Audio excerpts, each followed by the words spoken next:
You're listening to Local Rapport, and I'm your host, Sam Flores. In this podcast, you'll hear from our locals of Calhoun County, Texas, and the surrounding areas as they share their stories, roles, and experiences. And I hope by listening that you may find yourself invested in Calhoun's greater story at large.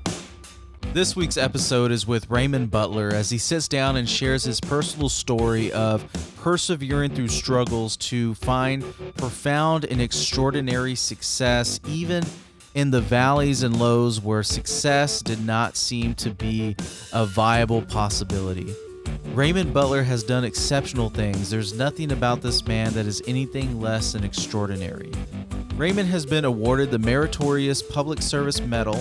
It's one of the highest civilian awards that any individual can possess, and he not only did it once, but he did it twice.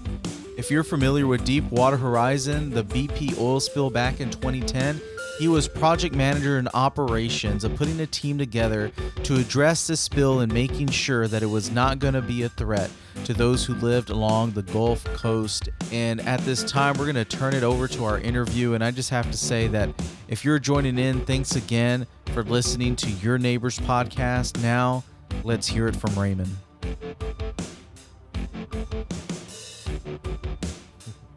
You make a good pilot. You got your checklist, pre-flight checklist. It is very humbling, the things you can easily forget. Oh, I know. And then next thing you know, it becomes, oops. Mm-hmm. Wish I would have checked that before I pressed or before. Yeah. And you know, at the end of the day, I don't want to. Okay, so I'm here. You know, I want to respect your time, and I would. It would crush me to think, man, Raymond, you made time out of your schedule, and then I forgot to hit record or something like that. You know. I took a whole roll of film once with the lens cap on. Oh yeah. In college, yeah. So go back and redo the whole thing. Yeah, that's even more tedious. Like that's a whole. Yeah, I was wondering what that red stripe across the view screen meant. I found out. That was it. That was. But you know what? That's exactly how we learn. Yeah. I mean, because you don't forget it. I mean, when it's, I don't know what it is about like negative or like associations with I missed the boat on that one or whatever it may be that really like drives home the lesson. Mm-hmm. And so I'm like, okay, God, you allowed me to experience that, and hopefully I have the takeaway. Yeah, exactly. What I'd like to do today is tell you my story. And I've changed my mind a little bit. Okay. I'm not going to try to break this up into 3 pieces. It'd probably take too long, and It would be boring for your audience. So I'm going to go relatively fast through about 3 or 4 sections of my life. Okay. What motivates me to do this is my pastor in Friendswood, Rick Baldwin. We did exactly what Parkway is doing right now in Port Lavaca. We did it about 25 years ago.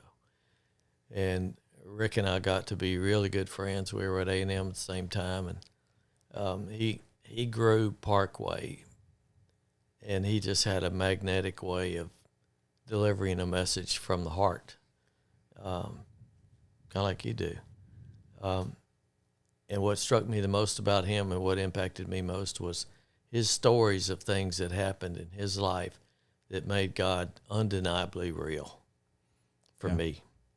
So he spoke to me, and there's probably a lot of other people like me that learned that way, and it really brands the impression of Jesus Christ on my heart in an undeniable way.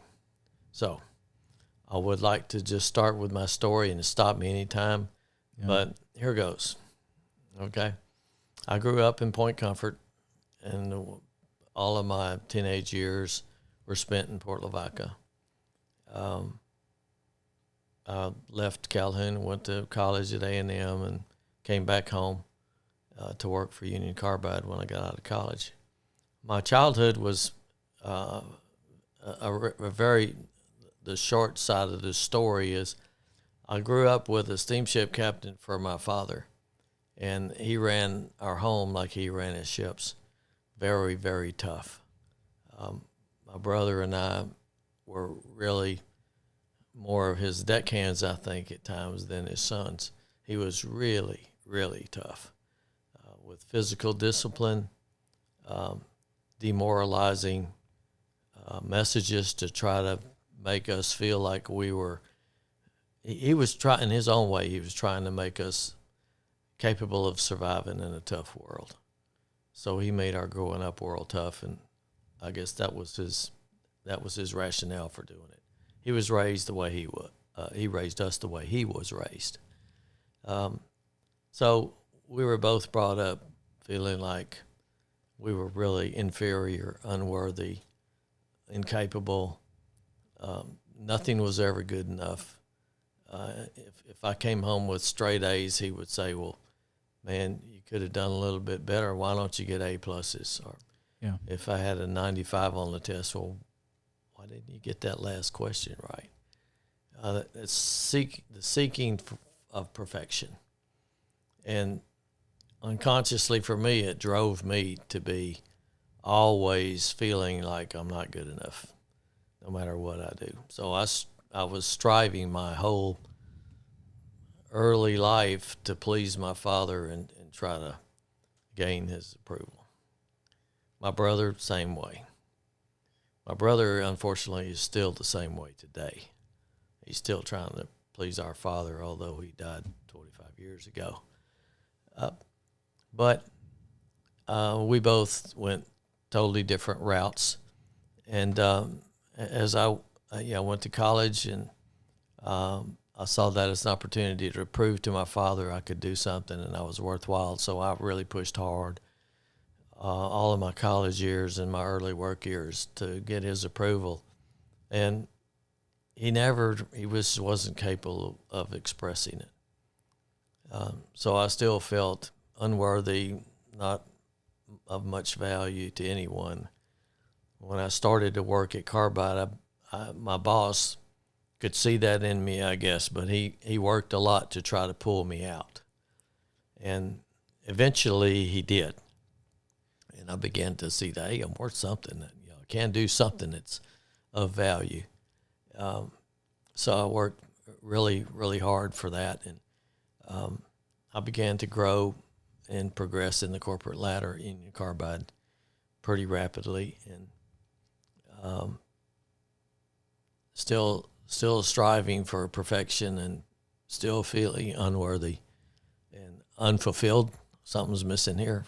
I'm just not quite getting it. And that stayed with me for a long time. I ultimately left Union Carbide after about 11 years and started my own marine company. And that was the first time God really got a hold of me. I mean, big time. And I didn't realize it at the time. But I was still striving, trying for perfection. Everything in my life had to be perfect. The knives and forks had to be just right in the drawer and on the table. I was OCD big time. Because you were shown that, I mean, nothing less would be of,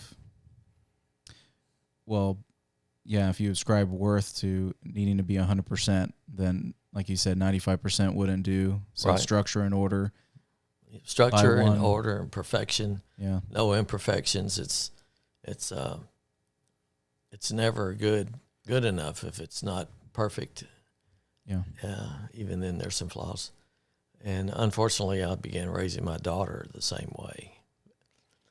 Very, very tough. Looking back on that, I was not doing her any favors at all. It was really tough on her. And she began feeling the same way I felt, growing up in the same atmosphere.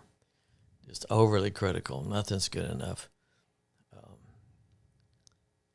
But anyway, as I moved through Union Carbide's ranks, it just wasn't good enough for me. And I always wanted to do something for myself.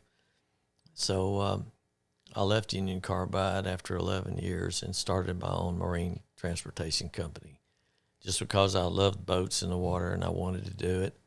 So I left a very secure, very promising career in the corporate world to start my own small business. And I can look back, and I know God had that in mind for me. I believe I followed his path, but it was one heck of a path. Yeah. God began to touch me and mold me, and it was very, very tough the way he did it. My first year I was in business, I promptly went through my whole savings at Union Carbide, all of my retirement, my 401ks. I was borrowing money from my brother to make payroll. Not because I was really doing stuff that wasn't paying. The people weren't paying me. They would get paid from the barge lines, and they would hold my money 60, 90, 120 days making interest on it before they would pay me. But meanwhile, I had a payroll to make and expenses to pay, and I was just gradually whittling my retirement down to nothing. How long did it take for it to go from what you had to almost nothing? About a year and a half. Not long at all. Not long. Wow. In the middle of that, 4 months after I went in business, another towing company ran over the stern of my boat. Big time damages to the boat. Didn't have any money to pay for it. But I found a shipyard in Louisiana that was willing to extend credit to me. So he fixed my boat up and got me back in business, and so I could start paying him back. But the problems really didn't end there. About 3 months after that incident, I got a lawsuit in the mail. It was right at Christmas time. One of my crew members was suing me for a back injury, saying that when the other boat hit us, it knocked him off the seat in the galley booth area onto the floor, and he damaged his back. That was the claim.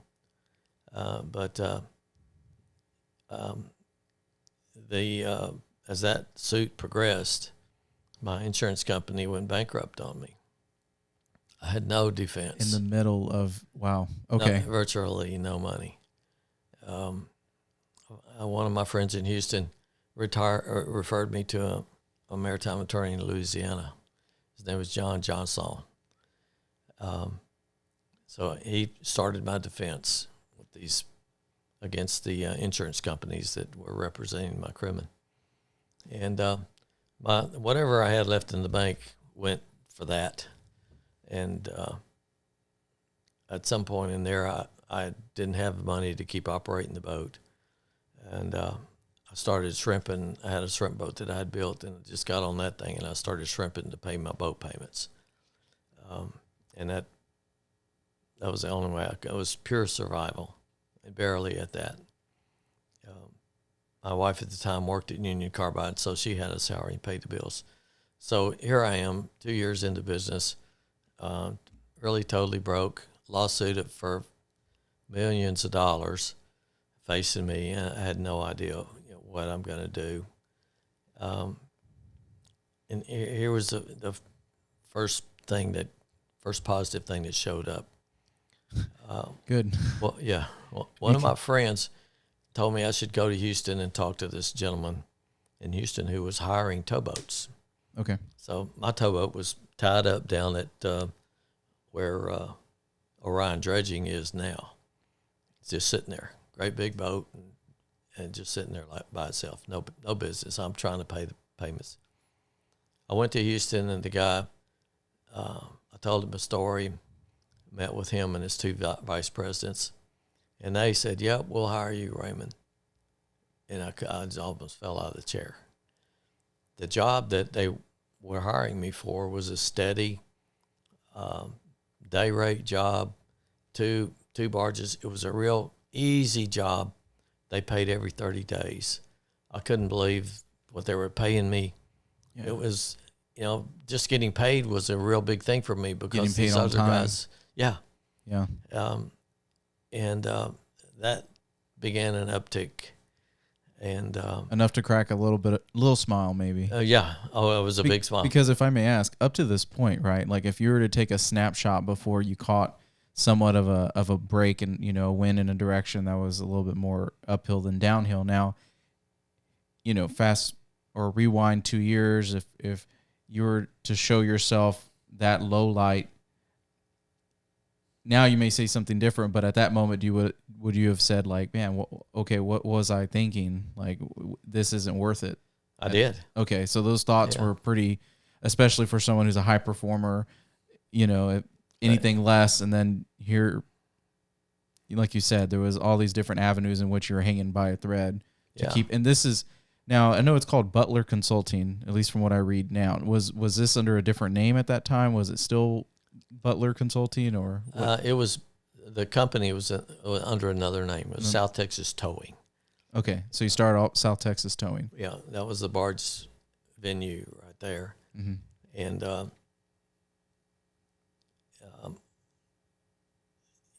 things began to turn around for me,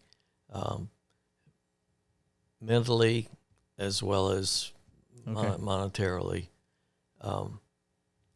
We had a lot of incidents, engines failing, accidents on the waterway, but I was able to at least pay my way. Never did I draw a salary the whole time I had the boats, not at all. But I was doing what I wanted to do, run towboats and push barges on the waterway. That was my dream, and I was doing it now, and I wasn't going in the hole. And as time went on, the company that I went to work for asked me if I would go get another boat. They wanted me to go buy another boat and come to work for them with the second boat. And I had already got that second boat, and I was doing another little piddly job with it. So I took it and moved it over here with the other one, and it was another uptick for me, another positive confirmation that I could do something worthwhile.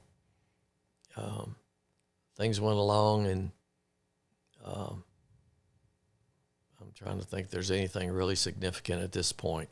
Not really. The lawsuit was still going, okay? So that was still hanging over your head. Still hanging over my head big times. And most of whatever I cleared, I was paying attorney's fees with, along with keeping my boats up. It was a very tight margin business.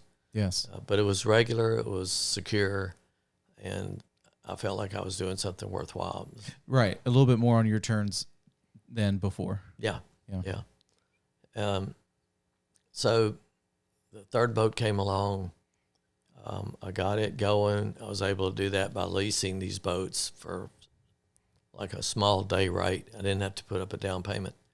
And then once I got established, then I would go to the bank and borrow the money to purchase the boat and still make payments to the bank. Mm. All of the boats worked out that way. Things began to look good. They asked me for a fourth boat, and I got it, went out, found an old one that needed fixing up. So I spent quite a bit of money fixing it up, getting it ready to work on a contract. Got it going. Boat looks good. I got a good crew on it, so that's 4.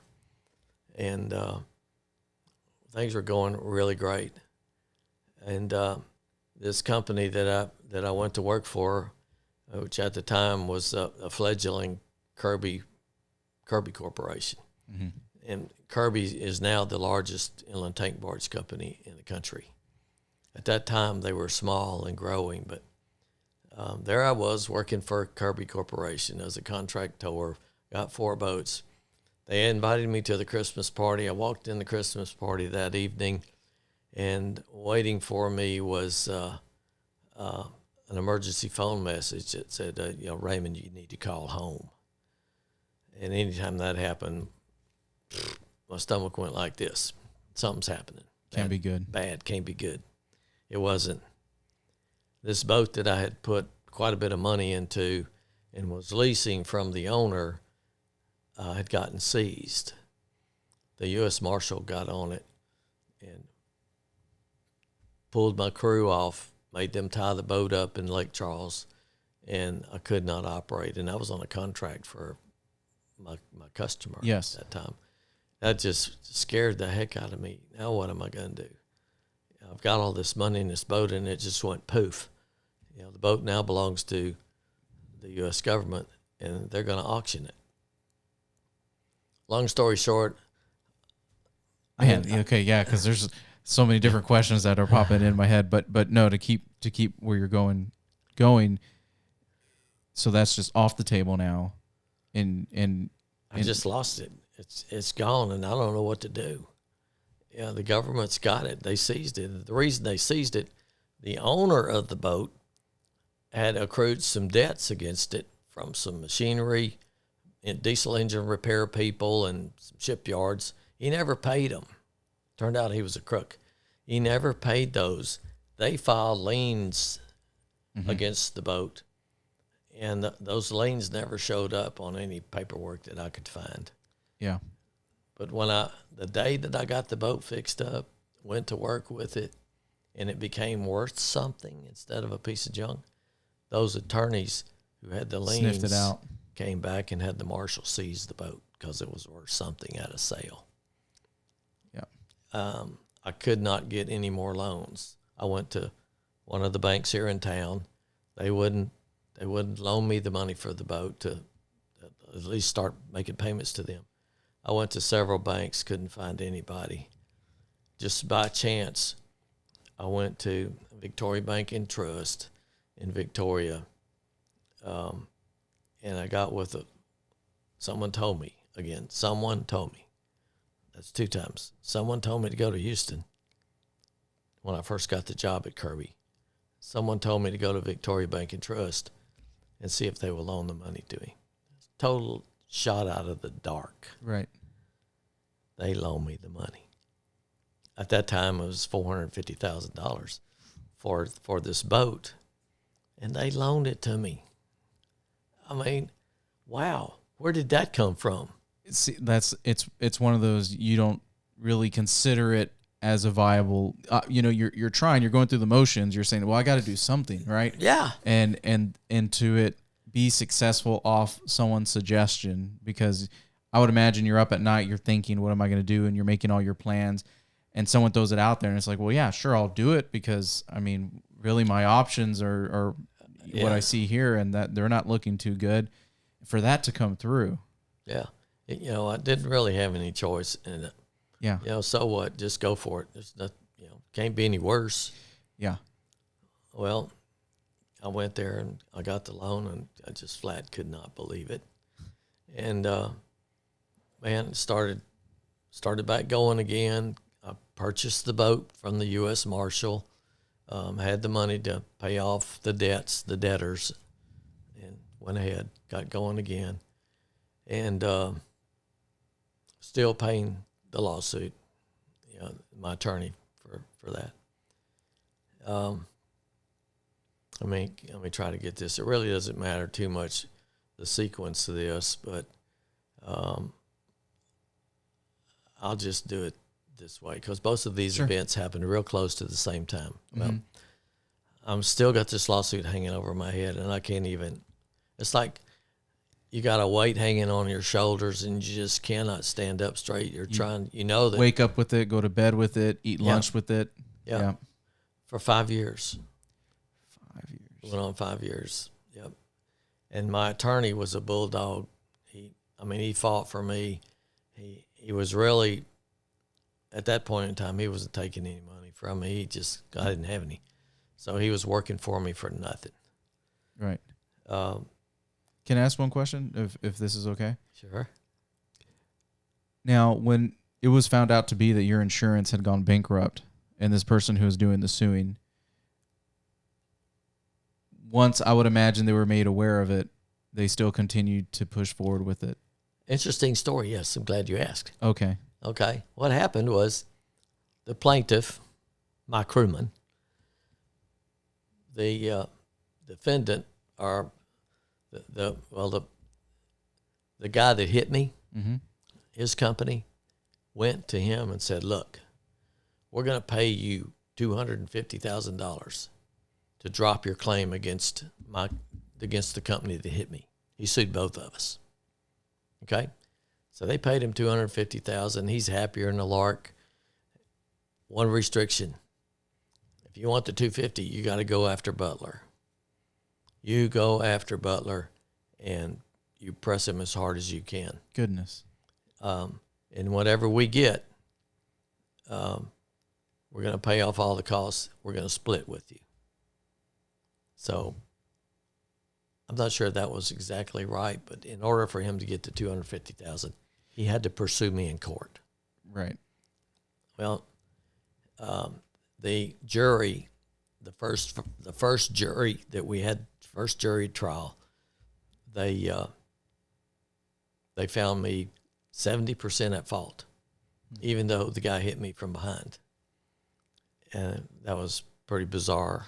Yeah, I'm not gonna act like I'm able to wrap my head around how they came to that conclusion. I still can't either, but Yeah. they did. The other side made it look like I was irresponsible. The boat I had Built up was, this whole thing on it. Yeah. you know, the boat I had was not safe, and I wasn't sized for the tow. He Right. basically said Raymond was running an unsafe operation. He shouldn't have been out there, and you know he's the reason we ran over him. So 70% at fault. Right. Tipped it that way. To me. And even though the 70% was like, I forget how much money it was. At the time, it was maybe $60,000 or $70,000, but I didn't have it. Yep. So I didn't have any choice.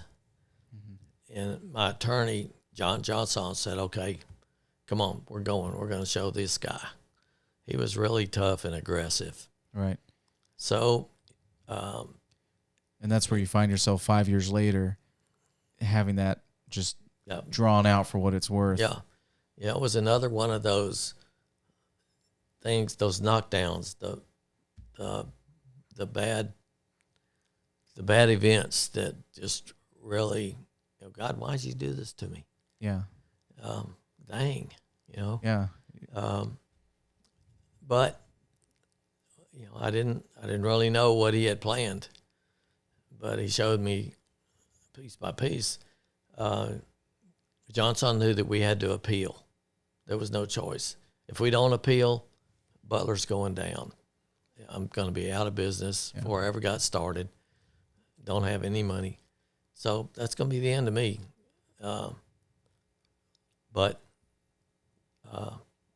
my crewman got his $250,000, so he was happy to support a case against me in court, you know, which he did. Yeah. So now we're faced with appealing this ruling of the lower court. We had to go to the Fifth Circuit Court in New Orleans, the Hale Boggs Federal Building, U.S. Courthouse. And we're appealing this ruling. And it was a make or break thing for me. If I lose, it's all over. And we're going to declare bankruptcy and quit, and I'm going back to Carbide. So you're already contemplating, all right, if I have to, Carbide it is. I've already thought about it. Yeah. You know, I'm going to I already had the boat up for sale, actually. Gotcha. At that point in time. The boat was for sale, and nobody bought it or even acted interested. But the way the thing wound up playing out, I think we were in court about 30 minutes. And my attorney made his case. The other party made theirs. And my attorney prevailed on the judges. We won. Goodness. And needed that. The basis was that the plaintiff who was against me, he was suing me, had already been overcompensated with $250,000. He wasn't due any more money. The court, just the judges, all the judges, Fifth Circuit, Fifth Circuit. Mm-hmm. I think there's like 5 or 6 judges. But they said, nope, you're not getting anything from this guy. You've already been compensated. Further, you're going to pay all of his expenses for making him go through this. For 5 years. Yeah, for 5 years. So, man, we, you know, another blessing. And at the time, I didn't know. I was not a strong Christian, or probably wasn't really even a Christian at that point. You just were just glad it was done with. I was so glad it's over with, Yeah. and now I'm not going to be destitute and broke, at least not right away. Yeah. That would have been the end of it. a total fluke. So that was about 3 flukes in a row right there. Getting the job at Kirby. What was the other one? Getting the job at Kirby was one. Well, you got the 450,000 as a big break to actually get the loan. Yep, that was the other thing. You know, Marshall seizing the boat. I got bailed out of that one, and then this lawsuit, I got bailed out of that. So there's 3, in my view, there's 3 God stories right there. None of that should have happened. Right. That's not always the case for many folks, right? It would be amiss not to look at the situations many people find themselves in on the daily, where even right now as we're talking, there's probably someone in a situation where it doesn't pan out that way. And we all know how that plays out. Yep. All 3 of those incidences, any person with logic would have said, hey, it's all over, buddy. Yeah. It's not going to happen. But it did. It did. So that, at a later point in my life, and I'll tell you that in just a minute, it had an impact on me.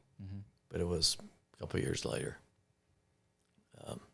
Anyway, things at that point, I was just, man, I'm going to survive. The story's not quite over here. Just a few months after that, I might be right near it, Kirby came to me and said, Raymond, we want to buy your boats. We don't really want your boats, though. We want you to come to work for us as an assistant vice president of operations and maintenance for Kirby. What? Make sure you can hear, right? Yeah. Wait, sir. I'm getting goosebumps about this. Where did that come from? That was huge. Was it because you looked back at the struggle and you weren't sure how to maybe measure it up as a successful experience or run, or what made it hard to believe that you were getting brought on as vice president? I was just so happy to survive. Right. I would have been so happy to just continue on where I was working for Kirby and, maybe okay. Yes. Maybe grow a little bit more or sell my boats to somebody and get out of this pressure cooker. It felt like a pressure cooker. It was. Oh, it did. But I still love the boats. Yes. And I rode my own boats a lot, and I loved it. So my wife and I at the time decided that we're going to give it 3 or 4 months, because my thought was, well, I've just come through all of these challenges. Let's see if we can make the company go, and maybe grow. And let's wait a little while and see if something happens. So that, there'll be a sign that we're supposed to do this or we're not. Something's going to happen. We were going over to a big event in New Orleans, walked into the hotel, and another situation, I walked in there and I had 3 messages waiting for me at the desk. 3 of my boats, one of them lost an engine, one of them grounded and bent up all of the underwater rudders and wheels and stuff. And these are $30,000-$40,000 claims. And another one, crew members were half the crew didn't want to show up. And it's just like another one of those. Dominoes, just another crash. Yeah. And we talked, and that was a sign we're going to accept Kirby's offer. So we did. And they bought all 3 boats, and we had to move to Houston for Port Lavaca, and that was in 1991. The Calhoun graduate returns. Yeah. That started a whole nother path that I know that was part of God's choice for me, but I couldn't see it. I really couldn't. And then my wife went to a weekend retreat. It's called Emmaus, an Emmaus weekend. I think the Catholics refer to it as a Cursillo. she went to it, and she was real enthused about it. Mm-hmm. 4-day deal. And so I figured, well, I'll go. You know, I'm not so worried about our future at the moment. You know, we're doing pretty well, so I'm going to go. Well, that turned out to be a major turning point for me. My mother had been battling cancer for 8 years, and she was always a strong Christian, and she always had us boys in Sunday school and Point Comfort, and she would talk to us about Christ and Jesus and the Bible. My father had nothing to do with it, but she would. She was very strong in her faith, and that got her through a lot of tough times that I can look back on.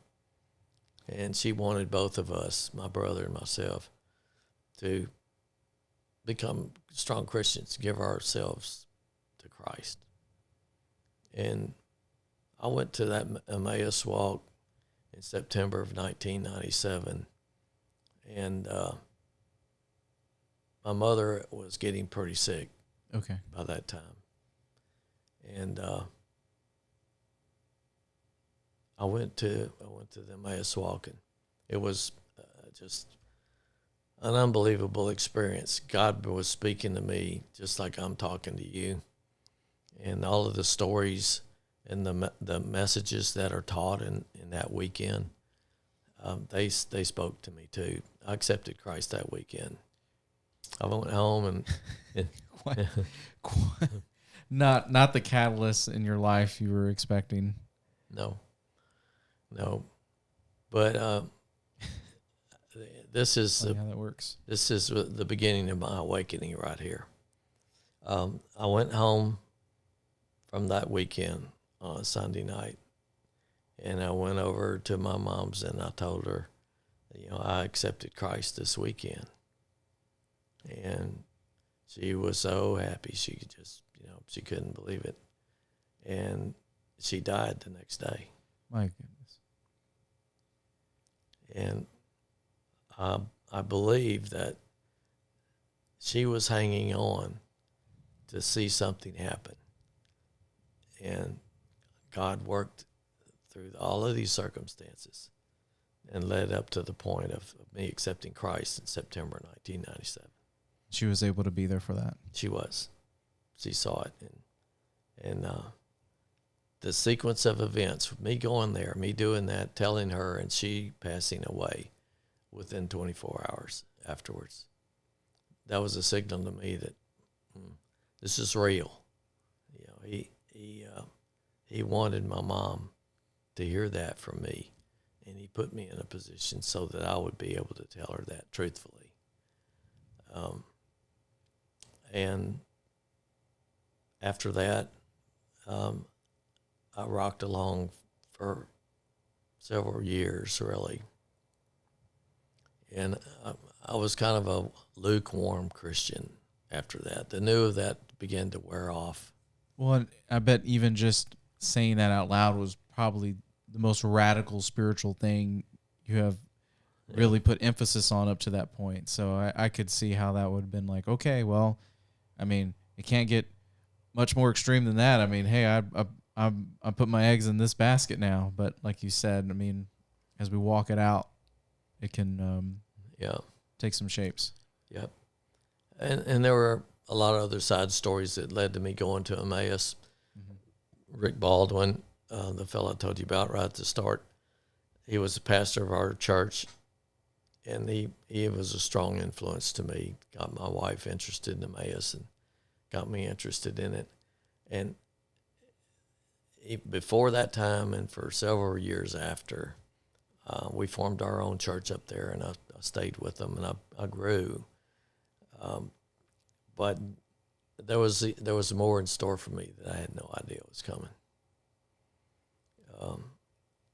I did see God work in Emmaus walks. I worked several of them. I could see back in my life where he had worked, and I wasn't aware of it. But those stories that Rick Baldwin told me were even more dramatic. They were more dramatic pictures Okay. of God working.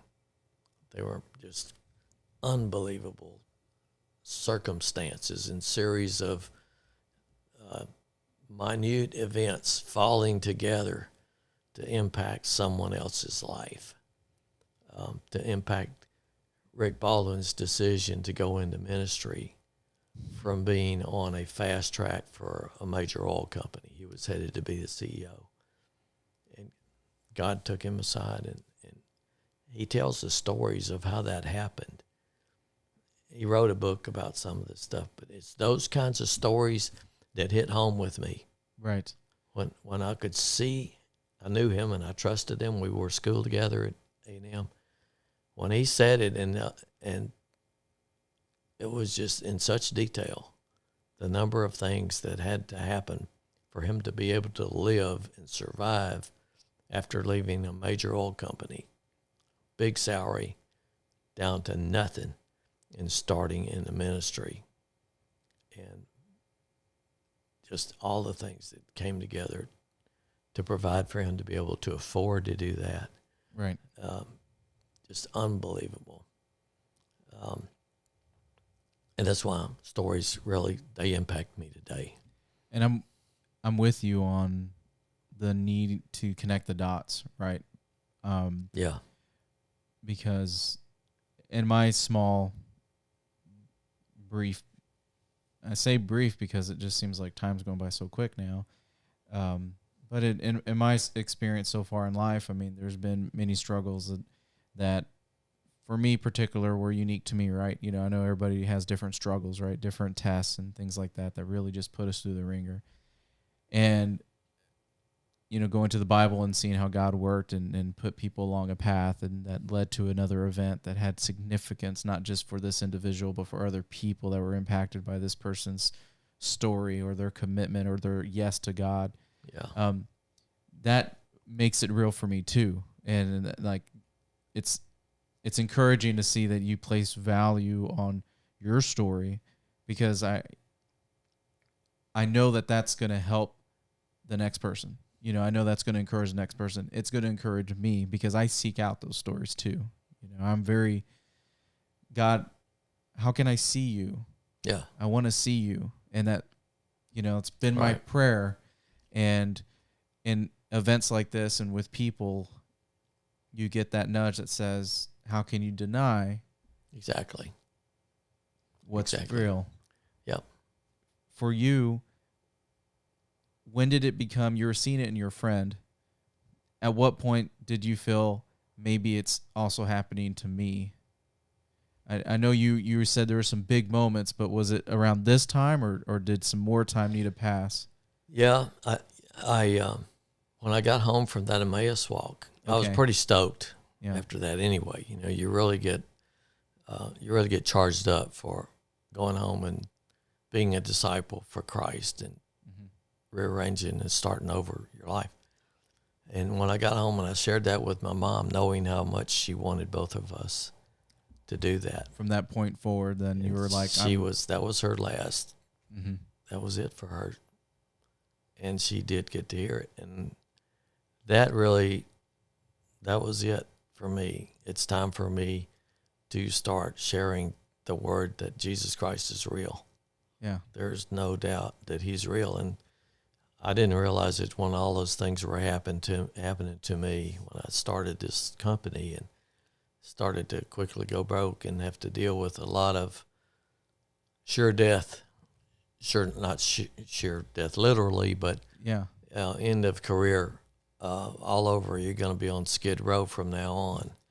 Those kinds of close calls that got pulled right out of. I got pulled right out of the fire, right, several times.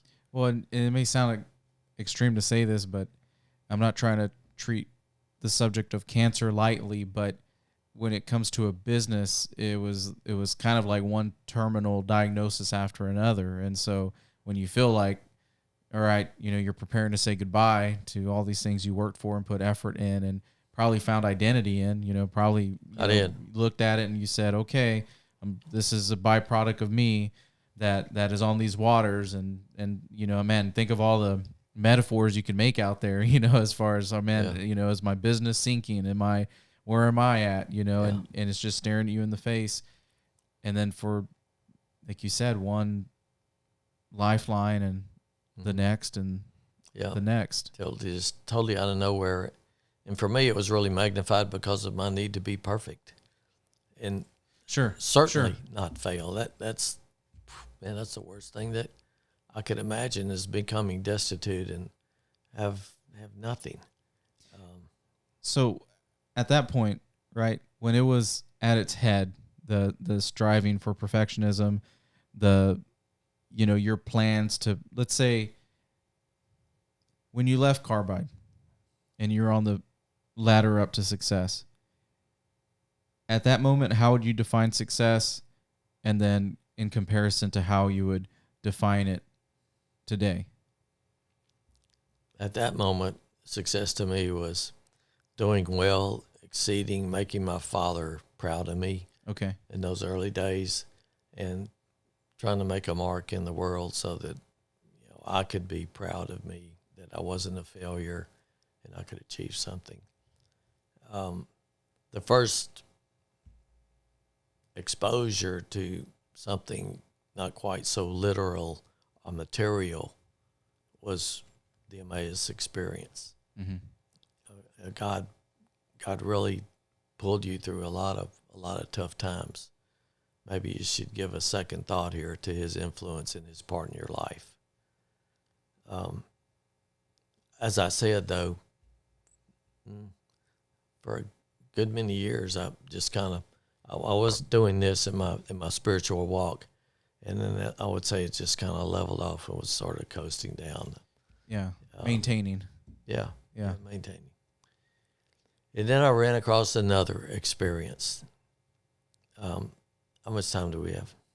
Oh, you're good. There's no. I'm honestly not gonna put a ringer on or anything like that. I got a couple more things to hit, and then hopefully I can keep this right. But that's good. I ultimately wound up leaving Kirby Corporation, and you just felt the time was right? The time was right. There were some other issues that won't add a whole lot of value if we talk about them now, but I just decided I needed to leave. Okay. Not knowing what the heck I'm going to do. Right. It was an ethical issue, and I just couldn't stay there any longer. At least in my mind, it was. And I had no idea what I'm going to do. And in my situation and my personality, there I am again. Well, where am I going to go to work? What kind of job? I got to have a job. Got to have, income. We're not going to be able to make it, but I can't stand this any longer. Yeah, you're going to pop. I'm gonna pop. I'm gonna self-destruct here. Yeah. I've got to just leave, and I really wasn't thinking, well, God's gonna take care of me. I was worried. I was worried as heck.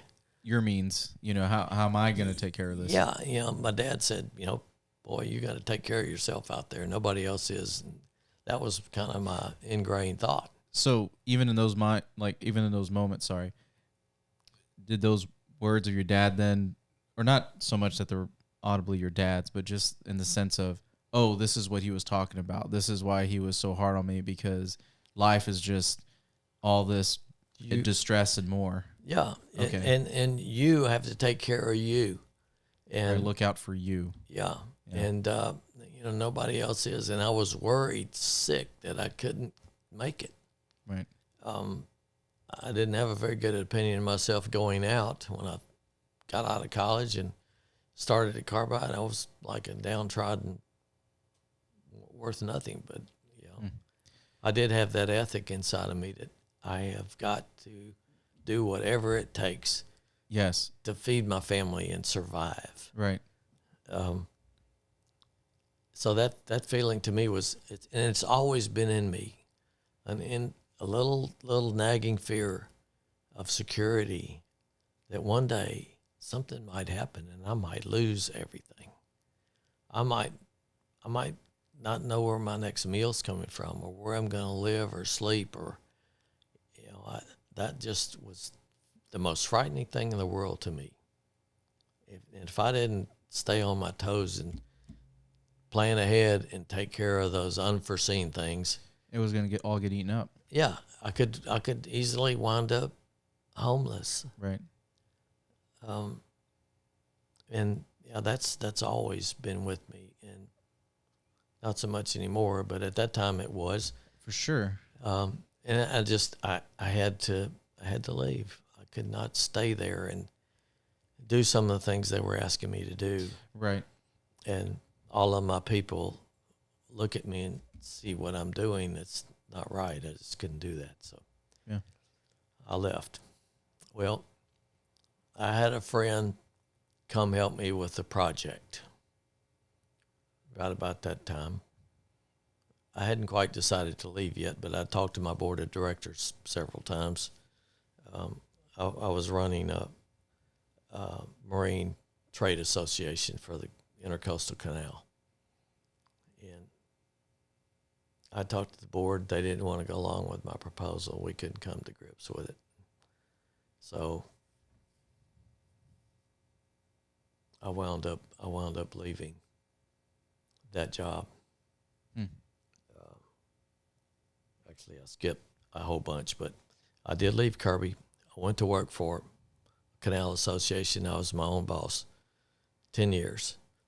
And I poured myself into that job. And let's just say me and my board, we couldn't make it, couldn't get along well. And it was time for me to leave. But I had no idea what I was going to do. I just knew I couldn't stay there. Man. So it's like, here we go again. This guy, his name is Orv Nisik. He came out from Missouri to help me with a little project I was working on. Okay. He had some special knowledge that I didn't. So I asked him to come out and help me with it. He said, yeah, I'll come out and spend a week with you and help you with this problem. Picked him up at Hobby Airport. The first thing he said was, we're not close friends. Maybe, I don't know if I'd ever seen him before or maybe just once. But he had a strong reputation for being knowledgeable in this particular technology area I was dealing with. He got in the car and he said, Raymond, I don't know why or what's going on, but God told me to tell you to go read Jeremiah 29:11. What? What is Jeremiah 29:11, Orv? and he told me, yeah, for I know the plans I have for you, not to harm you, but to give you a future and hope. Hope. Yep, to give you a future and hope, not to harm you. Yeah. But my plans are good for you. And there I am, about to quit my job and have no idea what I'm going to do. Pretty scared about it, and we worked together for a week. Just about every day he told me or asked me, have you read Jeremiah 29:11? Oh, or don't bother me with that. It's crazy. Don't bother me. So finally, about halfway through the week, I went and read it, and Orv just kept asking me about it, and then he told me one of those unbelievable stories. Of his own? Yes, his wife had a heart transplant, and now today she's had that for about 25 years. And they were on the 700 Club on TV explaining their story. He's an extreme Christian, believes in God, and tells those kinds of stories. But long story short, he said, go read Jeremiah 29:11. Well, I did, and I didn't think much about it. Put him on the airplane. He went home, and during that week he was there, I went ahead and left my job. I resigned. What's going to happen? This was in the spring of 2010, and it was, I think it was late April, the Deepwater Horizon blew up in the Gulf of Mexico. 2010? I'm trying to remember now. I think I was a senior in high school when that happened. It was all over the news. Yeah. I remember the especially with us being here in the Gulf. Yeah, it's all we heard. For about 2 weeks, it sat out there and burned and burned and burned, and got to be more and more of a concern. Now what's going to happen to the oil? The fire's out. What's going to happen? Yeah. Well, as things grew and the response became a huge project, the Coast Guard in New Orleans had gotten to know me because of hurricane response and stuff that I did when I was working for this Canal Association. Right. They knew me, and they asked me to come to New Orleans and help them manage the BP spill from Mobile, Alabama. And I went over there, and they told me what they wanted me to do. I had no earthly idea how to do it or what to do. They said, Raymond, we want you to be responsible. Here's the job we have for you. We want you to boom off all of the openings from Pensacola, Florida, all the way to Bay St. Louis, Mississippi. You got those three states, Florida, Mississippi, and Alabama, to protect. And you're going to work directly for the governor of Alabama. He's going to be your boss. You got all the assets you want. That's a blank check, but you're going to be responsible for doing it. What? Yes. What? Because, I mean, by that time, I'm sure you're keeping up with it. I mean, you're on the waters. That's your thing. And you know what's going on. And, I mean, I'm sure you probably saw the issue and didn't directly think at the moment that you were going to be involved hands-on with this issue directly. You're just kind of like, I really hope this gets resolved, because, that's... Yeah. And not knowing that you were going to be part of the team and heading the team to resolve that issue. The furthest thing from my mind was that I would be part of the response. Right. Well, one of my friends was working at Mobile Coast Guard for the captain of the port, and they all knew me from hurricane response activities and things that I put together for the 10 years I was there. Right.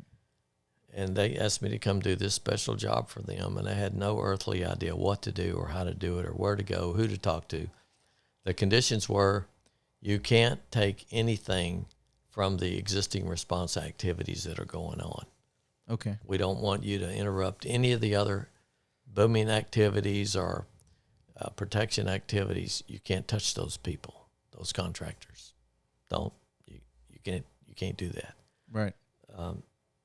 But we want you to do it. So what'd you do?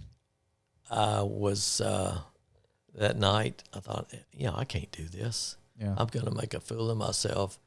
I'm going to be laughed out of here because I have no idea what to do. I don't know anybody. The whole nation was watching this in real time. Yeah. Like, this wasn't a localized hurricane, and your neighbors are going to know what you did during the response. I think Anderson Cooper won his wings on the really? Covering the he was on Deepwater Horizon. Yes, he was on every night. He was on every night. That's right. Yeah. That's right. But that night I just thought to myself, I'm going home. Right. I can't do this. I'm not going to make a fool of myself and expect them, let them down at the same time. And the next morning, I got up from the hotel that was right across the street from the command center.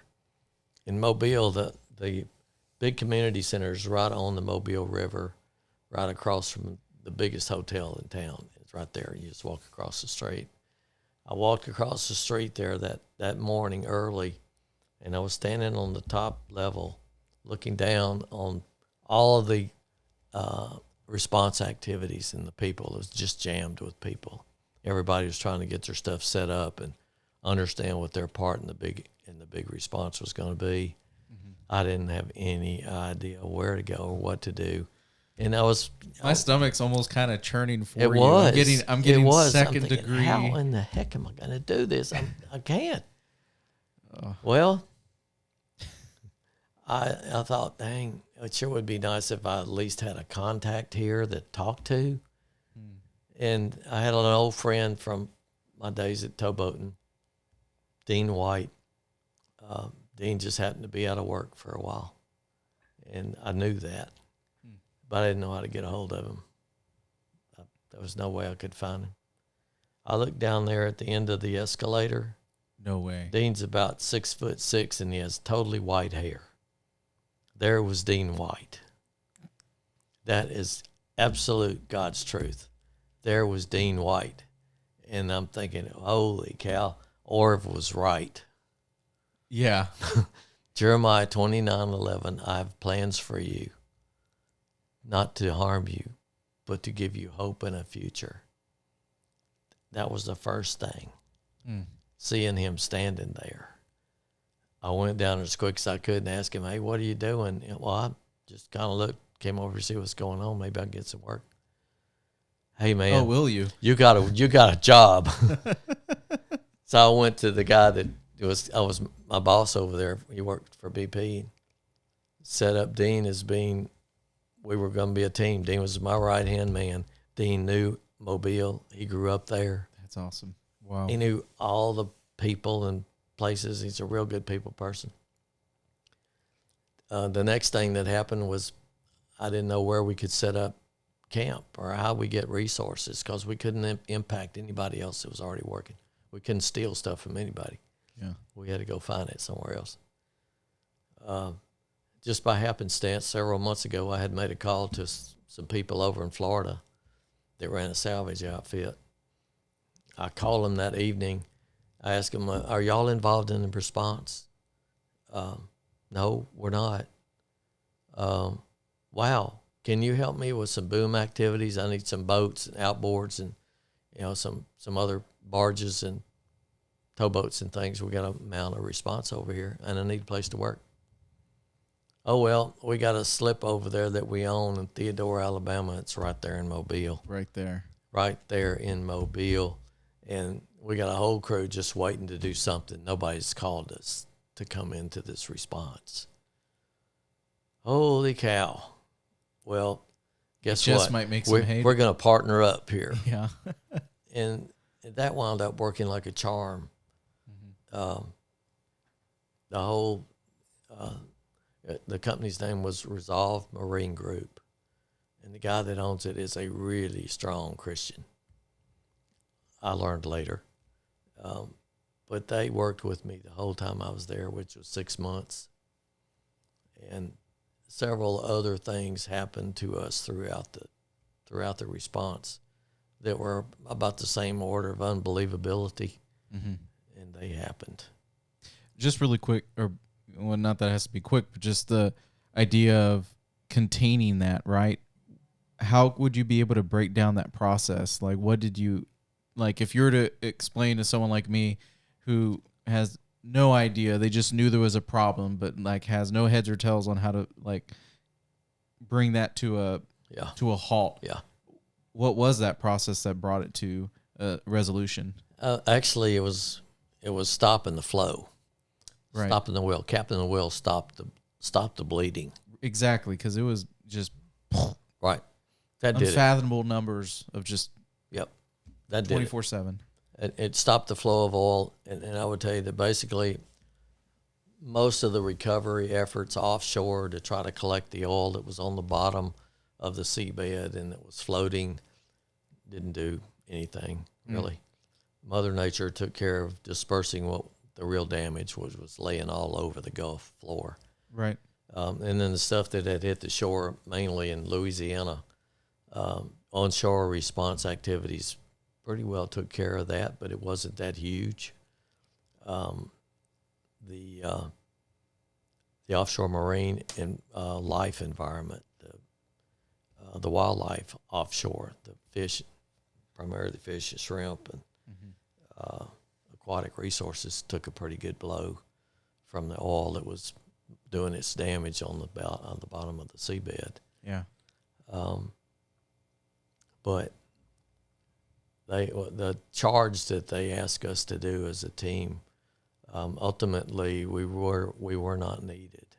None of the shore became even closely impacted in Mississippi, Alabama, Florida area. Yeah. None of it. Which is a miracle in of itself, and great. That's good, because I remember that was the hype.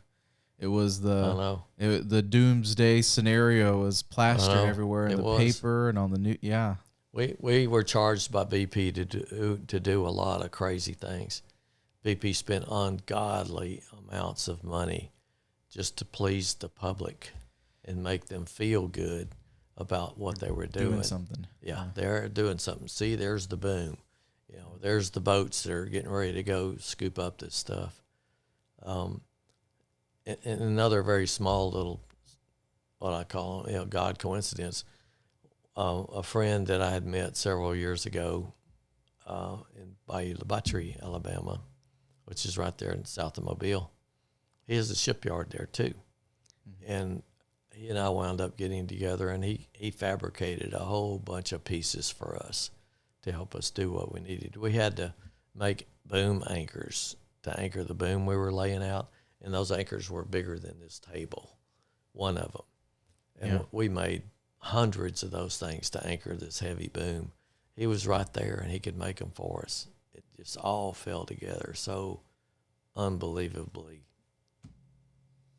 neat. Some things worked out, and sometimes some things actually fit like a glove. And you experienced both extremes. It's like if it could go wrong, it went wrong, and then somehow if it could go right, it went right.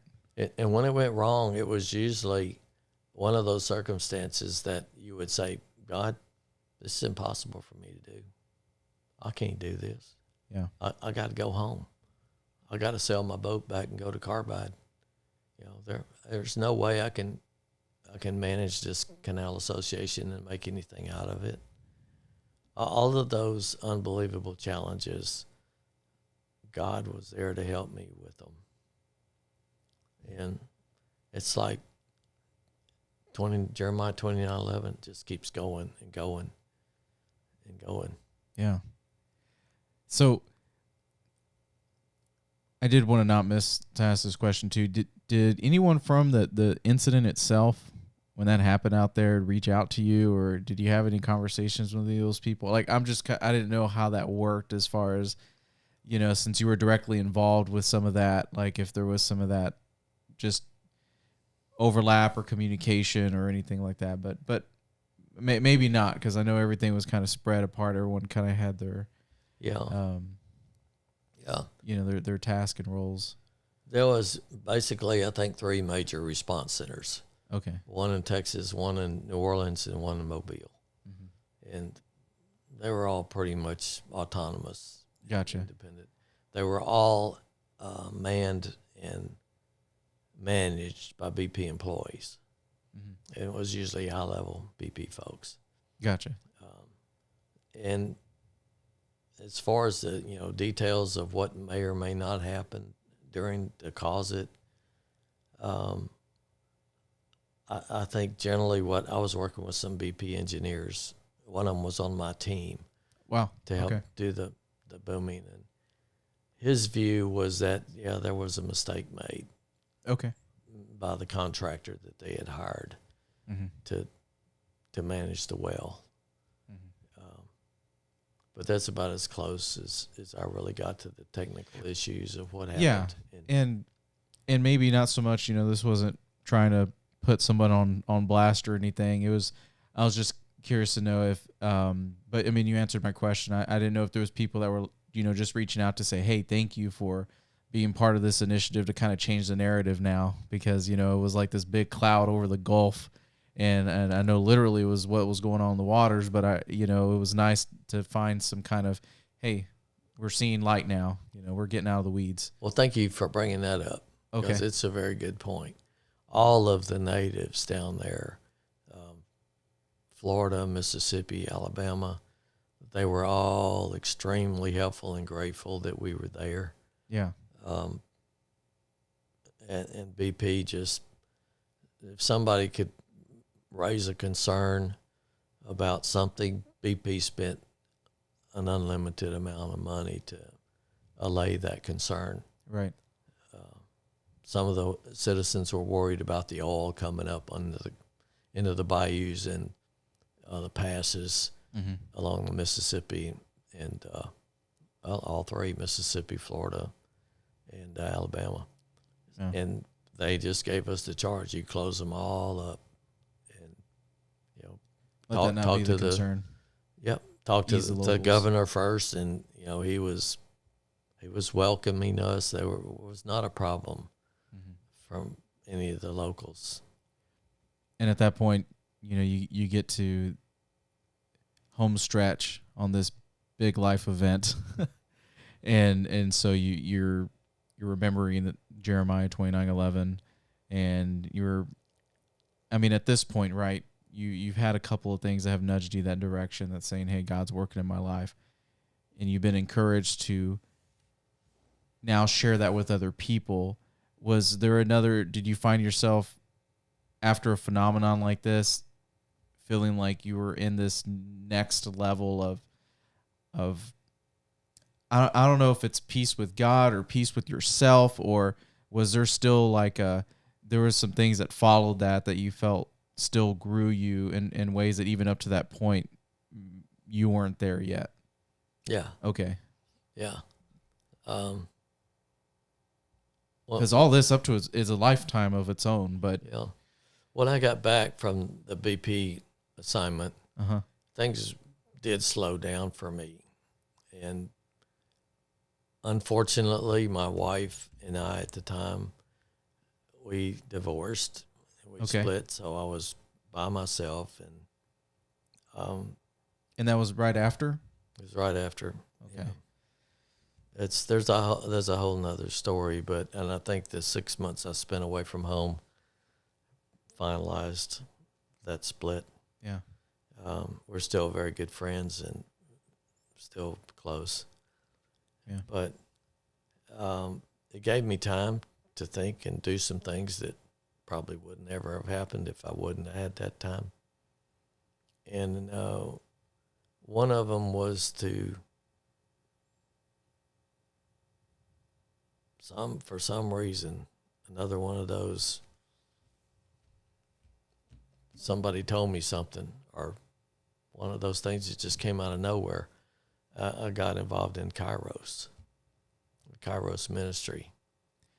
I have a friend here in town.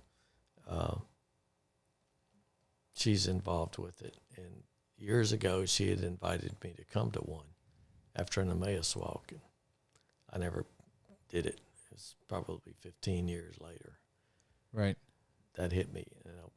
I started working in Kairos, and that just was a whole nother level of being in touch with Christ. Right. Could you, just share a bit of what Kairos is for those that are hearing that and they're thinking, is that English still, or what am I hearing on the... Kairos is a national Christian organization. It mimics the Walk to Emmaus. Okay. But it's all inside of prisons, men and women. It's a 4-day retreat for incarcerated people. And it's very well planned out, very strict, very organized. To go inside a prison and do something like that, you don't vary. You have to follow the rules exactly that they give you. If not, boom, everything's over, you're out. Okay. So they're very, very tightly governed.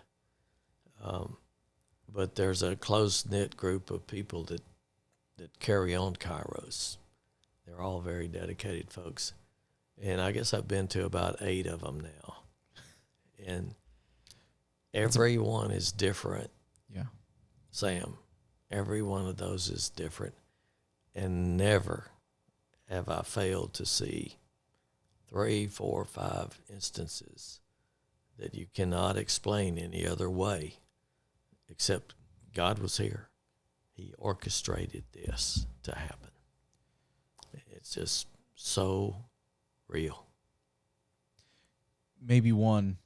I would love to hear one of the instances where you said, this is God in this individual here during your time at Kairos. Okay, here's one. Yeah. And there are several, but this was one. Oh, I mean, well, this was me at least saying, I would love to hear at least one, but here's one. Yeah. I think about the third to the last Kairos men's walk I went to.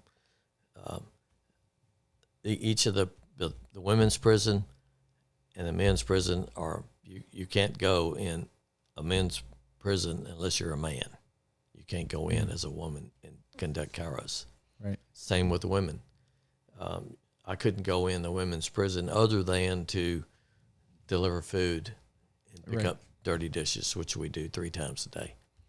So I went to a men's walk, and I was working at a family table just this size right here. And there's, there's 8 of us. There's 4 inmates, and there's 4 people like me that come in from the outside world and help do the thing. Well, one guy sat beside me, and each table has a name. It's a table family. And I think ours was a table Mark at that time. And I had a guy sitting over here. His name was Manuel. And I had a guy sitting over here. His name was Arturo. And Arturo was an elderly gentleman, and you never know why they're there. Oh, right. Or how long, or anything about them. You just, they're God's child, and they're here for a reason. None of it is actual happen. It's just not happenstance. God's got every one of them sitting there for a reason. And it's a 4-day deal, so we're going to be sitting together here for 4 days. We're going to talk about all kinds of stuff, and they have orchestrated exercises for you to do all during the thing. It's pretty busy.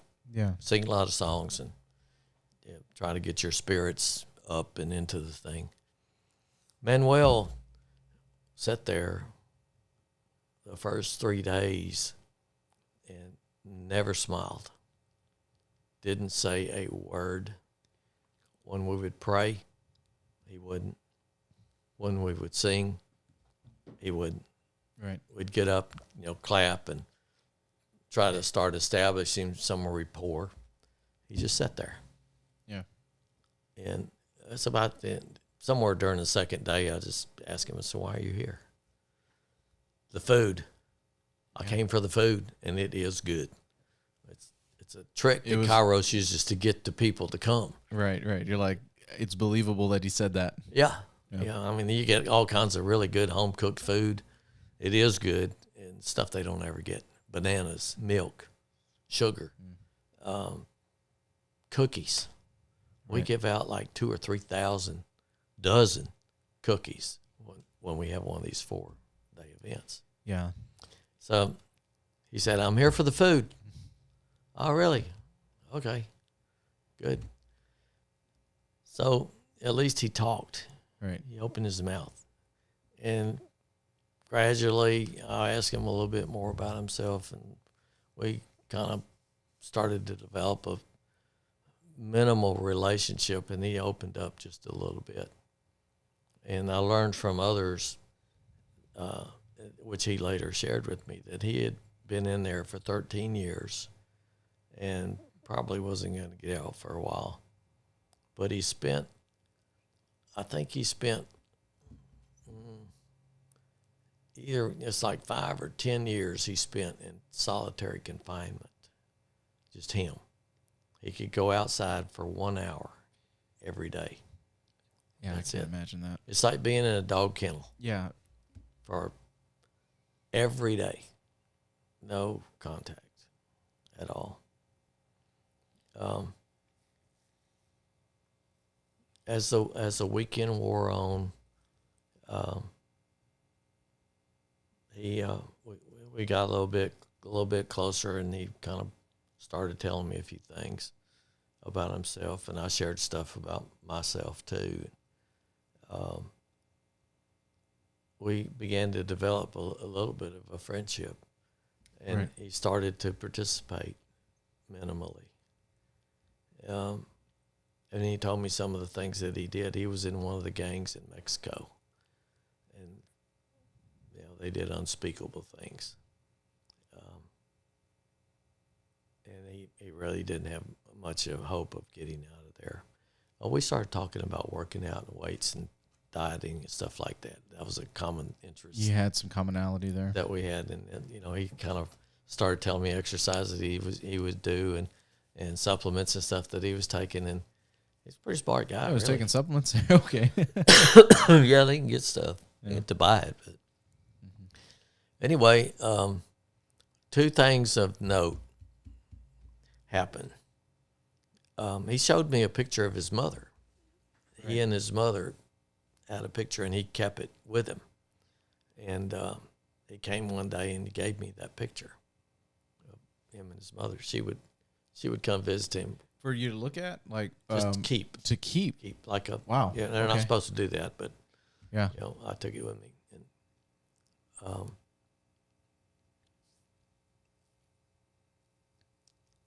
the next thing, well, that started a piece of this. And one of the...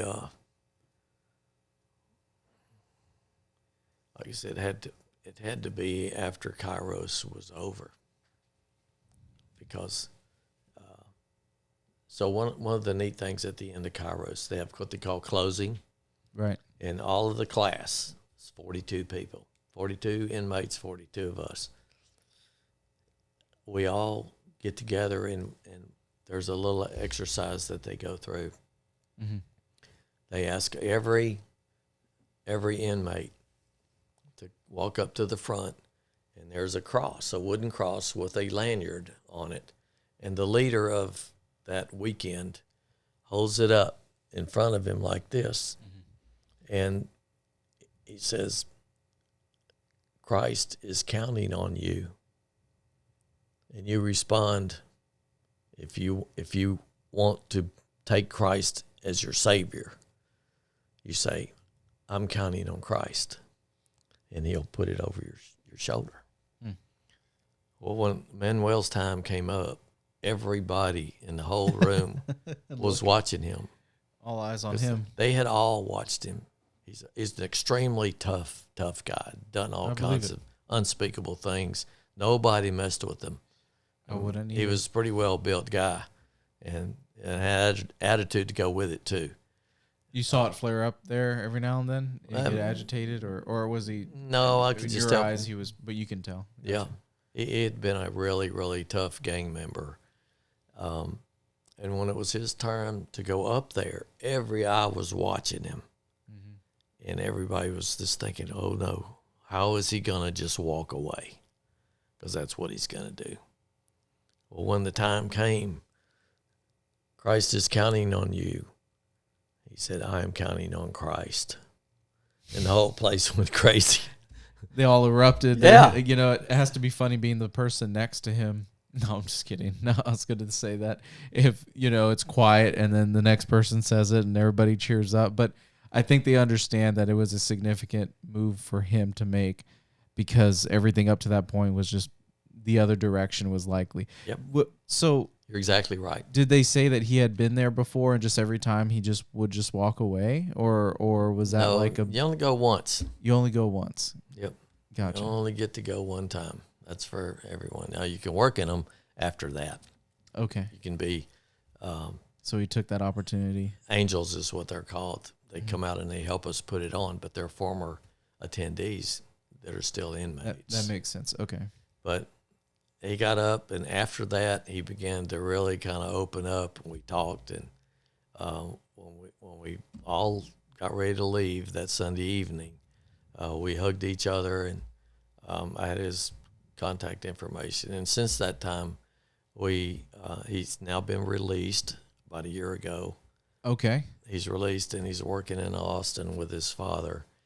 And we either write letters or call each other now. Wow, and so even for him, he was in an unlikely situation where there was probably not going to be hope. Yeah, he had a place to go when he got out. Right. Working for his father in the glass business. Yeah. But one thing that I did learn just following his reentry process, the society in our prison system does not make it easy for a prisoner to get back into society. They make it very difficult. How can, for us folks that are just going about our business in life, just worried about our bills, worried about keeping our jobs, and us Joes, how could we be of help if we know that there's someone within our vicinity that's just trying to get back into society and reacclimate and make heads and tails and differentiate between right and left, like, what is that something that our role could significantly help people who are readjusting, or is it a systemic thing? I mean, how can we make a dent in that area?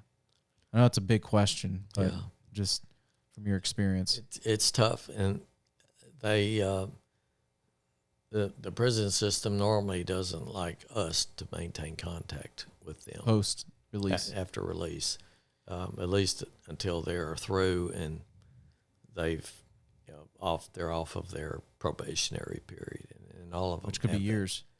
Yeah. It's normally at least a year. Yeah. Before they get the monitor taken off and have some freedom. I don't really know if you do find out that there is someone who is a former inmate, especially kind of fresh out.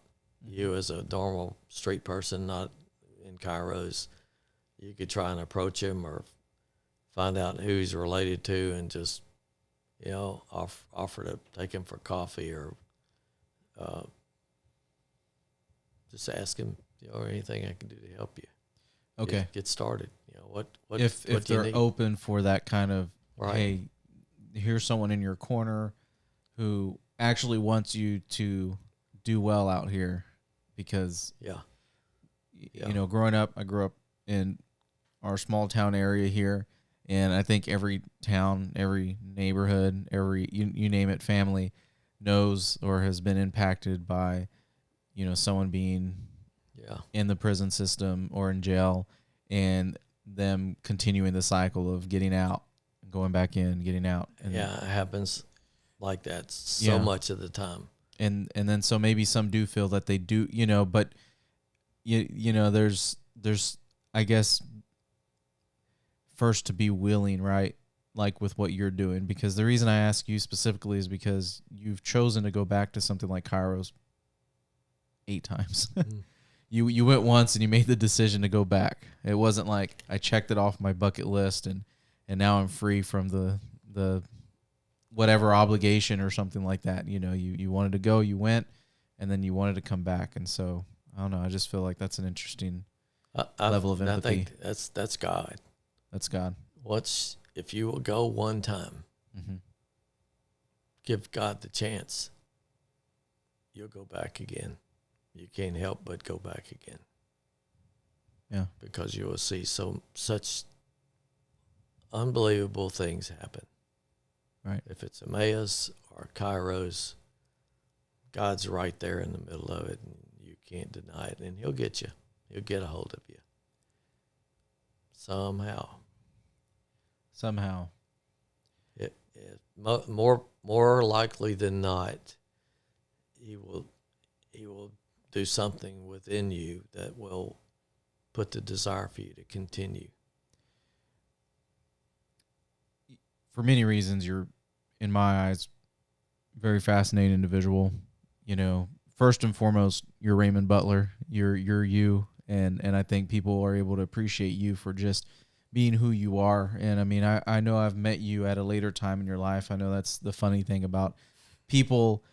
If we were to probably get a snapshot of people in different decades of their life, you sometimes may find situations where you're like, man, that just seems like a completely different person. And I know, and I'm not saying that's the case with you, but what I am trying to say is that I know I haven't had a long history with you, but in my brief history with you, at least from, interactions at church and just who I see and hearing your involvement with things like Kairos, I'm blown away and humbled by you allowing God to take you on a journey and you being willing to be, just like you had friends who were in your circle that nudged you a certain way and directed you a certain way along the path that God had for you.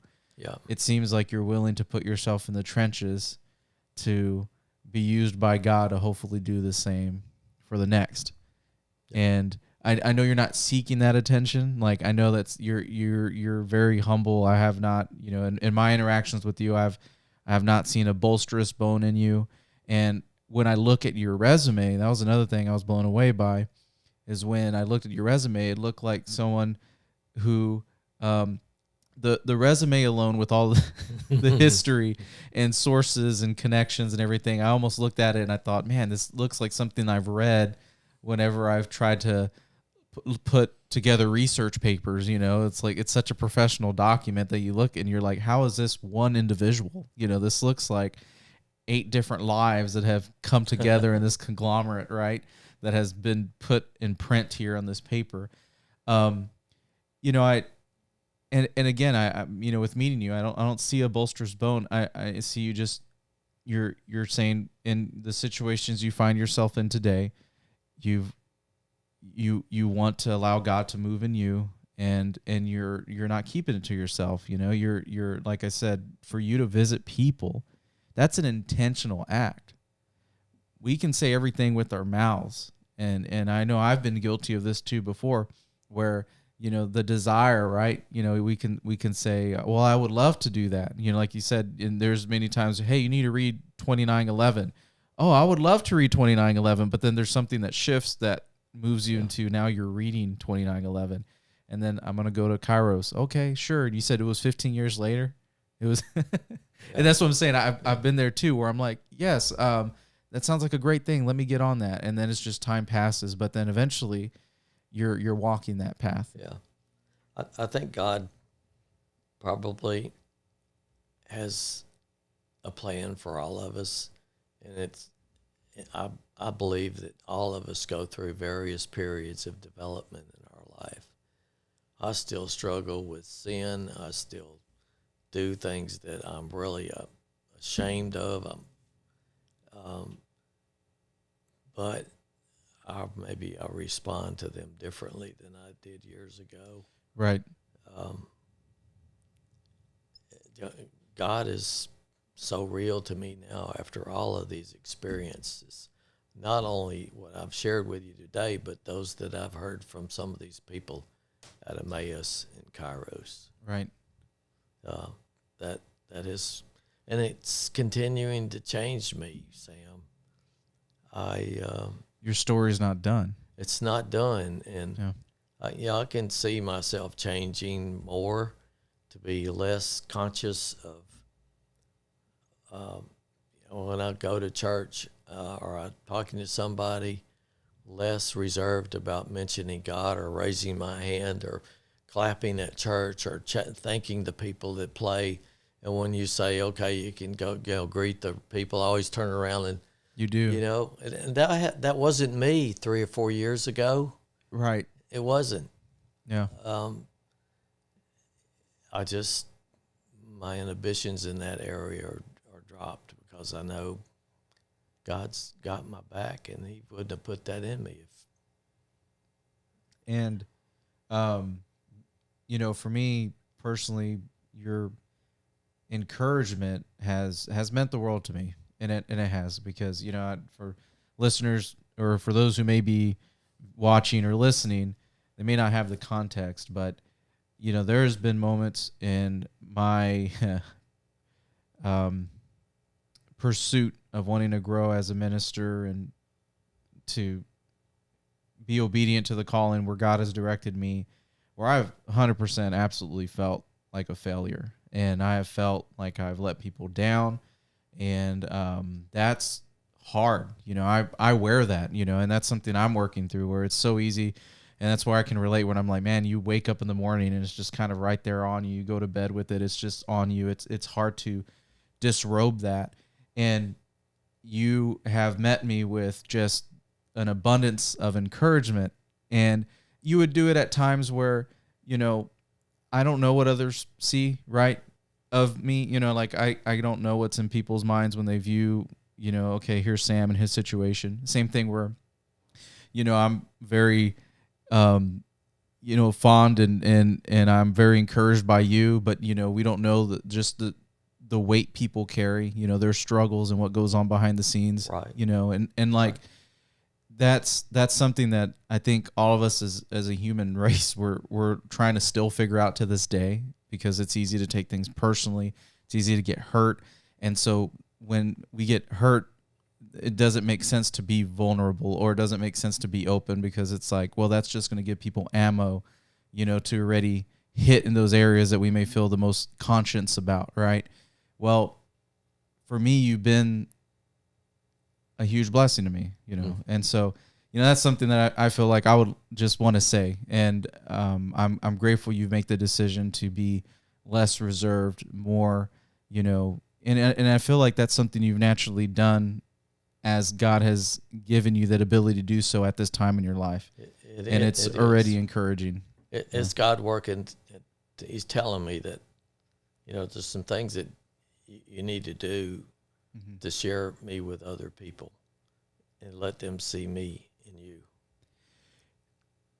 If there's one thing I want to encourage anybody on too, is it's never too late to allow those changes to happen. Yeah. I'm not saying this because, hey, we have an age gap. What I'm saying is because my grandfather, right, he didn't grow up like so here's the crazy thing. Like my grandfather, I looked up to, my big, if there was somebody that I was like, this guy, there's no fault in him, he's the closest thing to Jesus, that kind of thing. Well, because I was raised during a time in his life where he was close to his walk with the Lord, I didn't understand the scars that he had, the things that he carried. He had a crazy life, talking about God ordained paths and nudges and things to get him to where he eventually had a family and raised his sons, and 2 sons and 1 daughter. But he didn't have the capacity to say, hey, I love you, because it was survival. We survive here. And yep, exactly. It wasn't until his oldest son had passed that he finally told my dad, which by then my dad's almost 30, the words, I love you.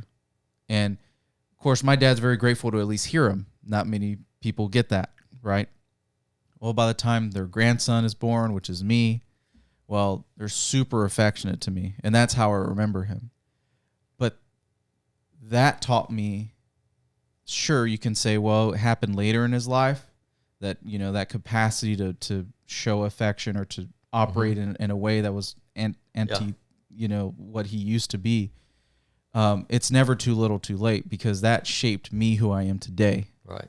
And I wouldn't be who I am today if he wouldn't have allowed that change to happen in him. Yeah, exactly. Sorry, it was a long-winded to circle back to that, but it's 100% worth it to allow God to take you where he wants to take you. I agree. And, your grandfather did that in a way that you picked up on it. So it went well served. Even though it was late in his life, you picked it up. Just for me, I'm ready to keep that openness with the Lord to allow him to change, right? Because there's always that path of maturity. There's always ways to mature in ways we may not see it now. Like I'm fully aware, and it sounds ironic to say this, that there's blinders I don't have right now, that life, different situations, what God allows will chip away at for me to see a little more. And if it could be a benefit to others, then I believe it's worth it, which for me to say that now is monumental, because there was times where I'm like, what is life but to be a worm that's crushed by the boot of this, this, it sounds extreme and dramatic to say that, but when you're just, it's one crazy thing after another and after another, you're just like, man, I like you said, there was many times where you're like, man, God, it doesn't jive with me. This is not sustainable, and I'm downtrodden. But I just, again, all that to say thank you, and thank you for allowing God to take hold of you. And we didn't even go into, and before we do land the plane here, which of all things would even talk about you as someone that flies helicopters and has, piloting experience and all these other things that you do. I really do hope that this is something we do again, and I know you have a very busy schedule. I mean, it's amazing that, the need for Raymond and other states is so high, and it has you very busy with the schedule. But, hey, just to kind of land on a positive note, on, just to kind of see what God's doing in your life right now. I mean, what are some things that are happening today in your life that you're just excited about? Well, I like the fact that I'm working in a field that I love. Yeah. But I'm also running into a lot of people that don't know God. Okay. And just because of the way I've gotten a little more bold with my faith, I'm able to do that. And if they take it, great. If they don't, that's okay too. We're still going to be friends. But I see what it's done to me, and having seen some impact from Kairos, I want to continue to be a change maker. And there's some people that I am close to in my work life that needs to happen with. And there are also some family members that I need to, as Pastor Mike said 2 or 3 Sundays ago, make the first move, step out, and try to mend the bridge. Right. And that's why I'm with you when there's some things that we do that we just say that's only because of God, because who in their right mind would be compelled to follow through on something like that? Exactly. He's real. Yeah. He's real. He's there. That don't always understand, but just his grace and undeniable reality is it's what keeps me pumped up. And the next time we get together, we're going to talk about some things related to our city, and there's going to be some other initiatives. But with this being the and I know you've had other avenues and being able to introduce yourself to the world. I mean, there's circles where you're definitely well known, and you're no stranger. But to those that maybe hearing your name pop up on the radar for the first time, I mean, what are some other hats that you kind of wear? And just some things that you do that are also just part of who you are. I love paying it forward. Okay. When people don't expect it. It's just fun. That's fun. That's fun, kind of, and it's really neat to see the reaction that you get sometimes. So that's one of the things that I would never have done 20 years ago. Yeah. I like doing that. I do volunteer probably more right now than I'm able to stand up with. The Port Commission, the Rotary, on the Appraisal Review Board, all of those things take some time. And then I get a passion for things like Port Lavaca Proud, trying to do something for a community that says we are unique. We're proud to live here. Right. We're good people, and we are not in a bad way. We're proud of who we are, where we live, and what we stand for. Yeah. That's one of those odd things. I like to build things, and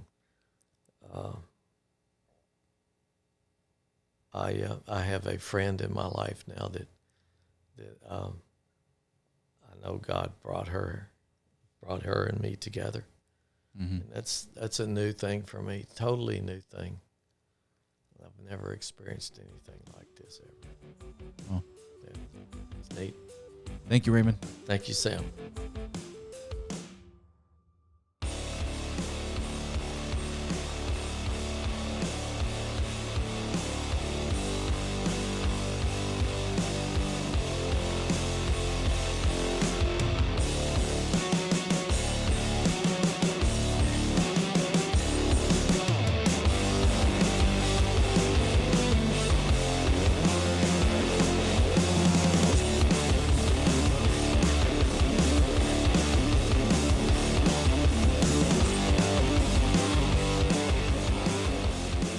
Thanks again for listening to Local Rapport, your neighbor's podcast.